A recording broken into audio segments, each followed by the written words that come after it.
Poland became a breeding ground for Europe's far right. Berlin: few countries suffered as much under the Nazis as Poland did during World War II.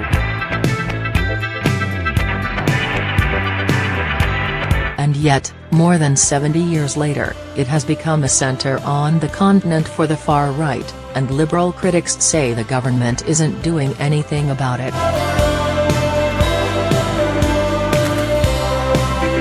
In fact, they say, the Polish far right feels increasingly emboldened by what it perceives as governmental recognition.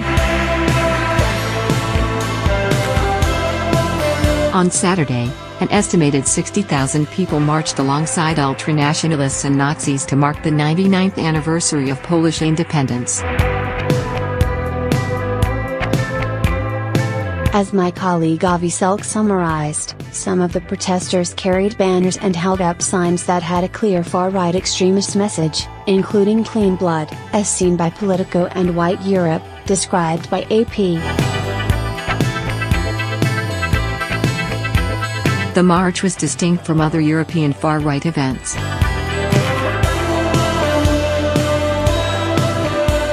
European Nazis and members of the far right have co-opted other commemorations and celebrations around Europe in the past, as well. In the eastern German city of Dresden, for example, Nazis march every February to mark the destruction of the city by Allied forces during World War II. Officials usually condemn such marches as a misguided and dangerous form of nationalism that crosses the line into white supremacy and Nazi ideology. In Germany, leading politicians frequently join rallies in protest of the marches, which have taken place for decades. That was not the case during this weekend's rallies in Warsaw, which initially elicited little government condemnation. The origins of Poland's independence march are fairly recent and date to 2009. The annual event has attracted an increasing number of supporters over the years and is now considered one of the world's biggest far-right marches.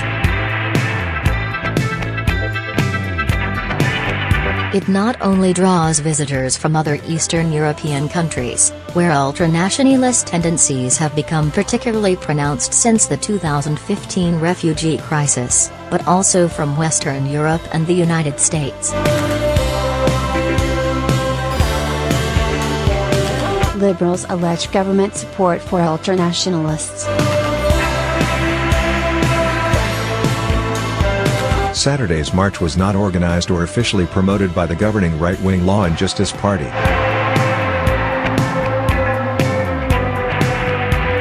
Yet, despite the extremist slogans and posters, officials refrained from condemning the march for days, and even publicly voiced support. In a statement on Monday, Poland's foreign ministry defended the march as a largely patriotic event and a great celebration of Poles, although the ministry condemned racist, xenophobic and anti-Semitic remarks.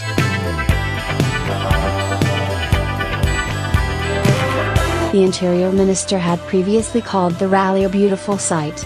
Even if he may have been unaware at the time of some of the posters held up at the rally, he probably must have known who was behind this annual protest.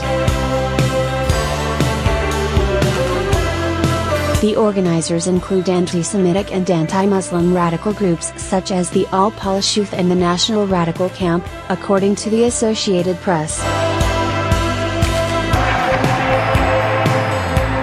Members of the All Polish Youth movement have had strong ties to the Law and Justice Party in the past.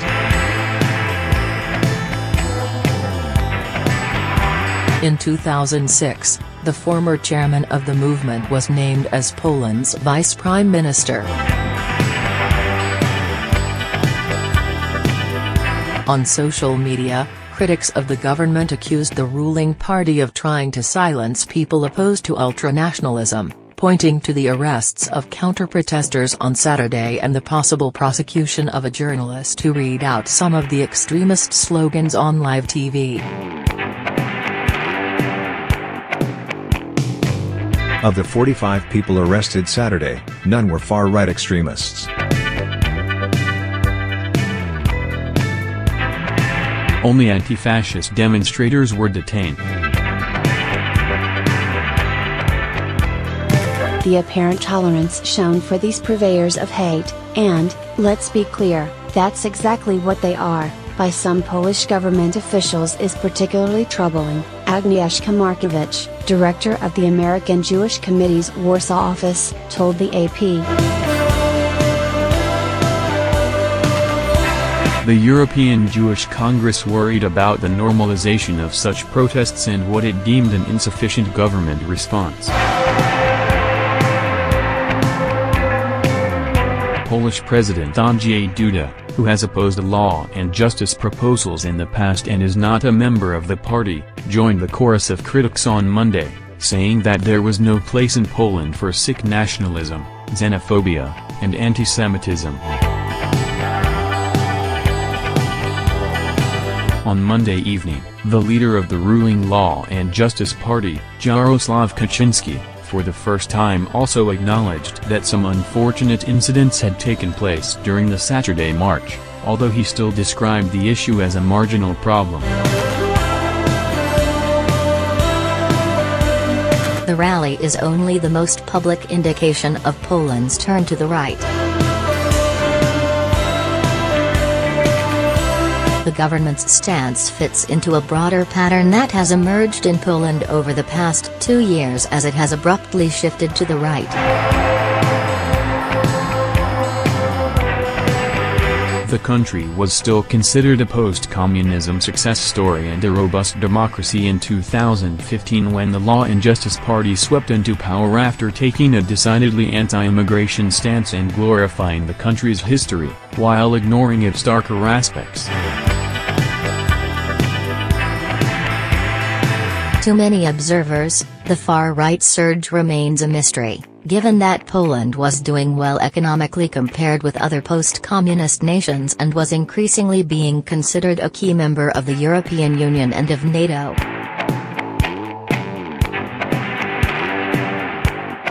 Law and Justice may have won on a mandate to stop mass migration, but the refugee influx had affected Poland only marginally and put a much bigger burden on neighboring Germany and Sweden. Once in office, the Law and Justice Party moved swiftly to weaken the opposition and other democratic institutions, such as public television stations and the justice apparatus. Not all of those efforts have succeeded, and the biggest blow to the party came this summer when the Polish president, who is independent of the party, refused to sign a law that would have theoretically allowed the dismissal of all Supreme Court justices.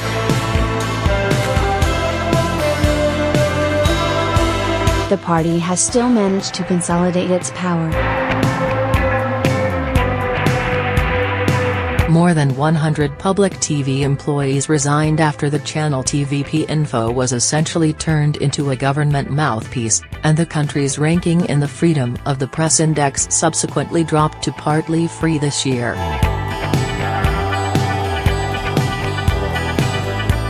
A common enemy, the EU.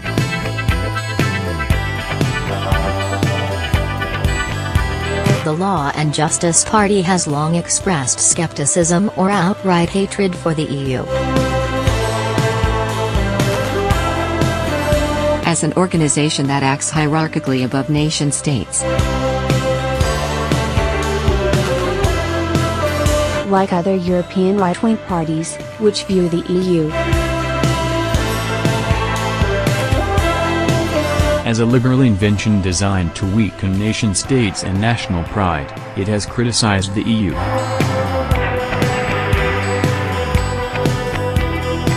as seeking to rob national parliaments of sovereignty.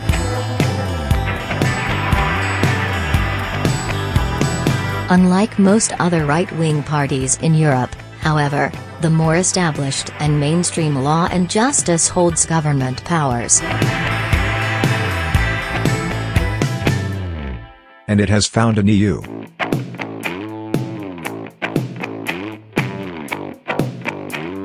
scapegoat well known enough at home to be used as a target, former Polish Prime Minister Donald Tusk, who is the president of the European Council. State media outlets are linking Tusk with the death 7 years ago of the brother of Law and Justice leader Jaroslaw Kaczynski.